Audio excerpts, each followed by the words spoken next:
आज हम लोग कक्षा 10 विज्ञान का पहला चैप्टर देखेंगे। पहला चैप्टर है रासायनिक अभिक्रियाएं एवं समीकरण। इसमें हम लोग रासायनिक अभिक्रियाओं और समीकरण का कैसे निरूपण करते हैं तथा उनके प्रकारों के बारे में अध्ययन करेंगे। तो सबसे पहली बात, रासायनिक अभिक्रियाएं होती क्या हैं। प्रकृति में मुख्यतः दो प्रकार के परिवर्तन होते हैं। पहला भौतिक परिवर्तन, दूसरा रासायनिक परिवर्तन।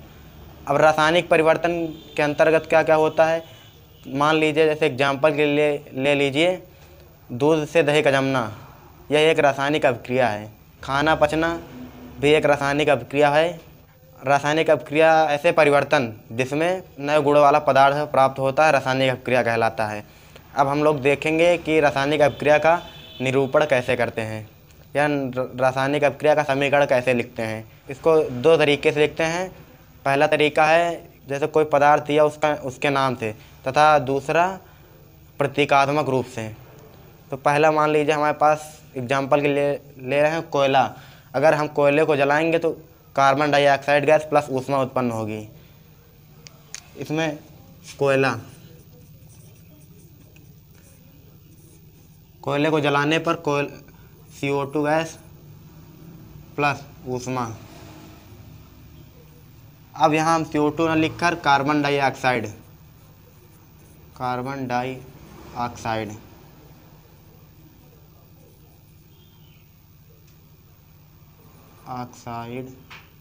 प्लस ऊष्मा।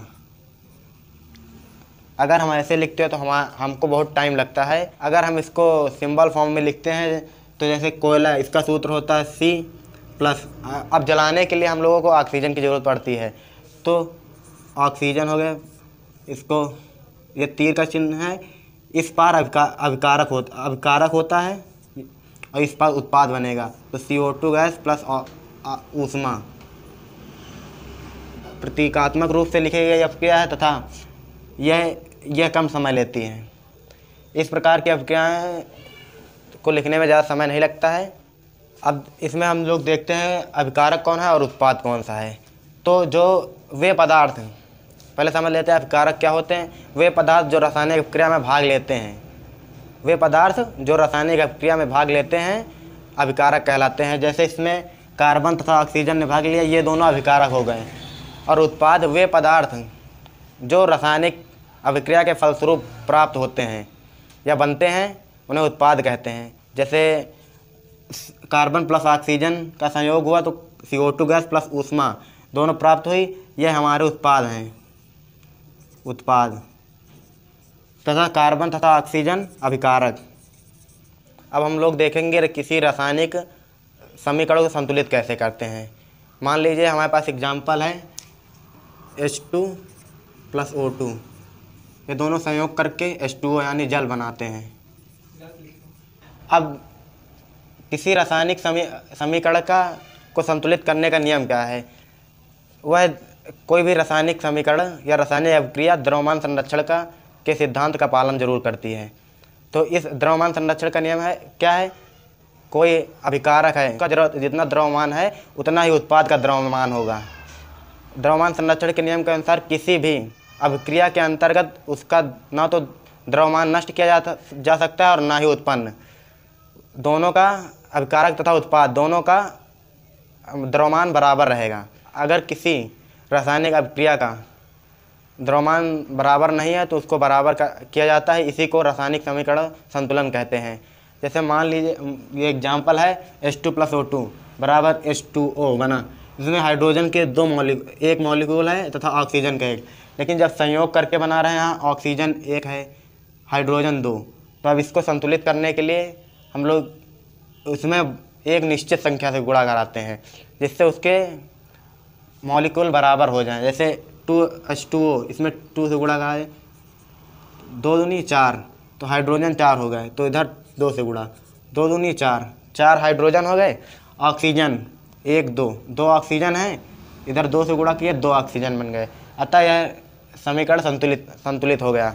एक दूसरा एग्जाम्पल लेते हैं, जैसे मेथेन गैस ऑक्सीजन से अभिक्रिया करती है जब CH4, मेथेन गैस का सूत्र CH4 प्लस O2, यह बनाएगा CO2 प्लस H2O। अब इस रासायनिक अभिक्रिया को संतुलित करने के लिए सबसे पहले हम लोग जो पदार्थ भाग लिए हैं उनके परमाणुओं को एक तरफ लिख लेते हैं तथा उनके परमाणुओं की संख्या भी साथ साथ लिख लेते हैं। जैसे कार्बन परमाणु है, हाइड्रोजन परमाणु है, ऑक्सीजन। कार्बन परमाणु की संख्या 1, हाइड्रोजन की 4, ऑक्सीजन की 2। इधर उत्पाद की तरफ से भी लिख लेते हैं।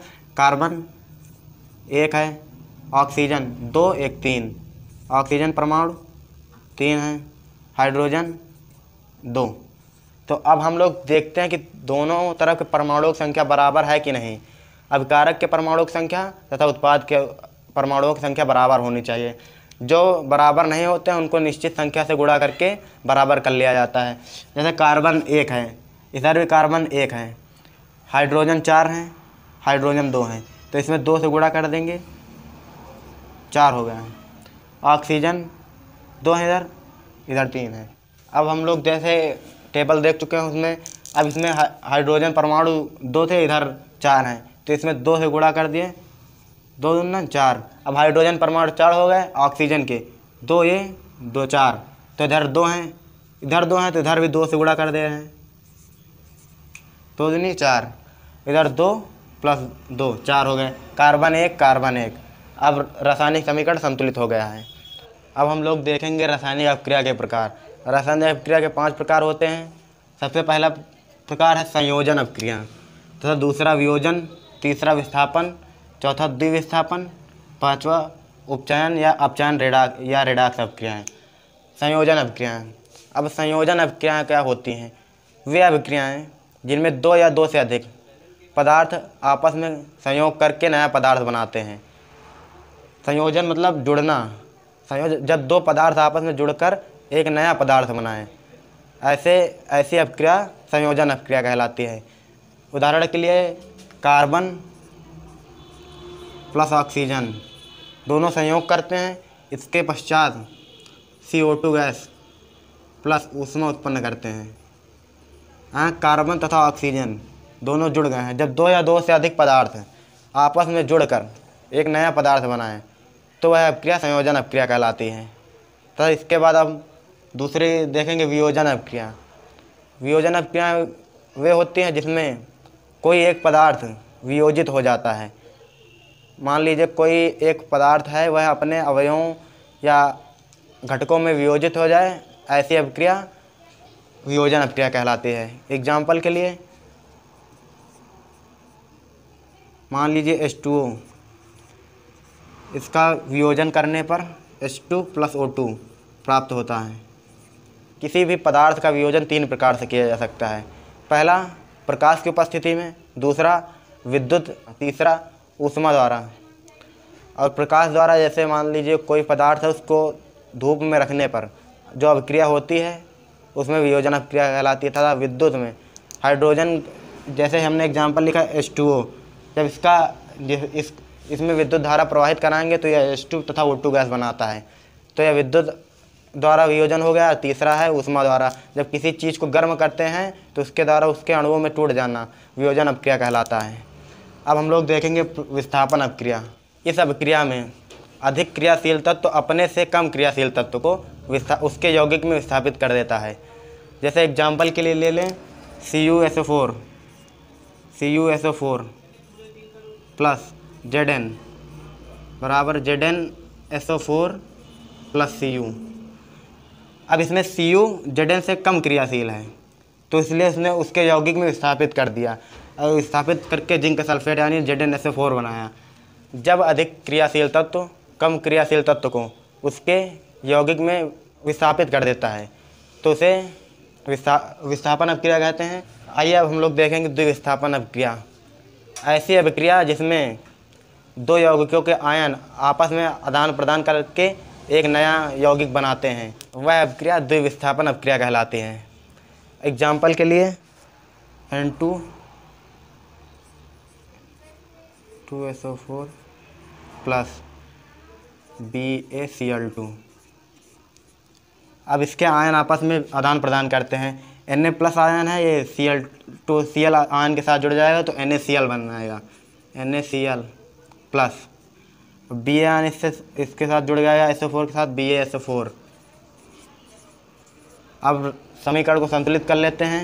इधर Cl2 के 2 हैं, 2 परमाणु हैं, इधर 2 Na के 2 Cl के 2, Na के 2 Cl के 2, Ba1 SO4 यह द्विस्थापन अभिक्रिया का एग्जाम्पल हो गया है।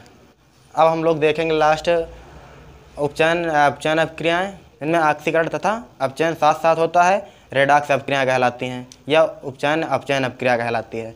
एग्जाम्पल के लिए 2Cu + O2 2CuO।